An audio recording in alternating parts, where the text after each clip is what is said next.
Après, vous avez envoi du courrier au client. Alors ça, comment ça marche? Bah, c'est super, on est dans les paramètres. Paramètres email. Soit vous allez dans le compte SMTP, soit vous rentrez dans le compte webmail. Ça permet de faire quoi? Ça permet de soit connecter, par exemple, j'ai un Gmail, j'ai un Hotmail, peu importe. Je saisis bien mon SMTP, je saisis bien mon adresse, je saisis bien mon mot de passe, je saisis bien mon port.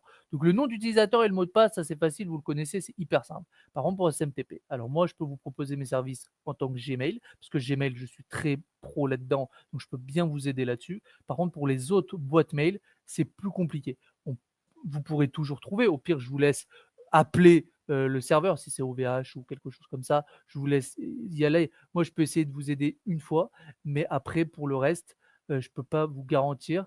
Le meilleur, c'est encore une fois d'appeler le serveur directement, Gmail, Hotmail, ce que vous voulez. Voilà. Mais entre guillemets, nous, on peut entre guillemets «rien faire pour vous» parce qu'on n'est pas connecté à Gmail, on n'est pas connecté à Hotmail. Donc si ça marche pas, je vous laisse regarder avec le serveur que vous utilisez. Par contre, après, vous pouvez prendre chez nous, l'option webmail qui permet d'avoir notre compte mail. Donc ça sera du @softsoft.com et ça permet donc par exemple une société, Super U, donc ça sera superu@softsoft.com et donc ça permet après d'avoir un compte mail et là par contre, c'est notre service à nous, donc on vous garantit que ça va marcher tout le temps. En plus, ce qui est bien, c'est que vous pourrez recevoir les éléments envoyés, en 2 mots, des accusés de réception. Vous pourrez vous connecter où vous voulez. Voilà, il y a vraiment beaucoup d'avantages. Pourquoi? Parce que c'est notre compte mail. Par contre, compte SMTP, il y a beaucoup de freinage. Vous ne recevez pas les mails. Vous pouvez juste envoyer, pardon, par mail, mais c'est tout. Voilà.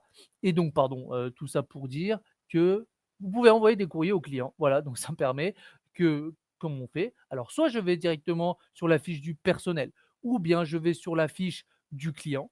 D'accord? Donc, comme on est sur client, on va aller sur client, hein. Par exemple, 17 places. Ici, vous avez vu, vous avez une boîte mail. Donc, je mets par exemple m.chalençon@sapson.com. Voilà.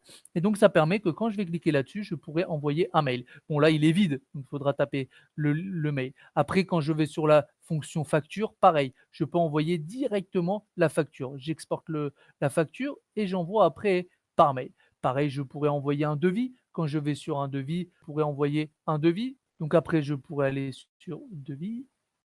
Tout le but de cette section, c'est d'envoyer par mail. Donc encore une fois, c'est même le principal de cette vidéo.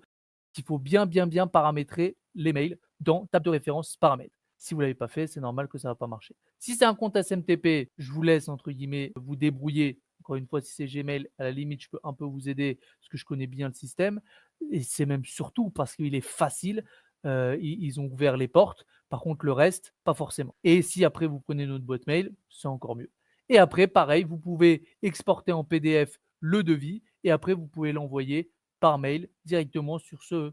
Et dernière chose, là, c'est simple, mais bon, il est vide le mail. Alors, vous pouvez faire clic droit, choisir le mail que vous avez déjà saisi auparavant et après envoyer par mail. Vous allez me dire, oui, mais comment? Vous allez dans rechercher courrier, donc nouveau type de courrier, hein, j'imagine, si vous ne l'avez pas fait.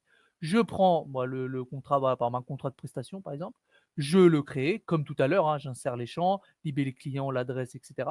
Et donc, ça permet après que quand je vais sur le client, je fais clic droit, relance de niveau, par exemple, j'envoie par mail et là, vous avez vu, le texte est arrivé. Bon, là, il est un peu nul le mail, ce qui est normal. Donc, je vais le refaire. Par exemple, je vais mettre contrat de prestation de service, par exemple. Voilà. Et donc là, on voit bien tout le texte qu'on a saisi avant. Évidemment, là, j'en ai pris qu'un. Je peux prendre plusieurs. Voilà, je prends plusieurs clients, j'envoie par mail et là, je peux envoyer sur plusieurs mails. Bien sûr, il n'y a que 4 mails qui est sorti parce que j'ai que 4. Mais si j'en saisis plusieurs en même temps, donc là, j'en ai saisi 3, 4, 5, 6. Alors là, bien sûr, ça va marcher. Il y aura donc les 6 mails. Donc ça permet d'envoyer par mail. N'oubliez pas, bien sûr, de mettre les paramètres.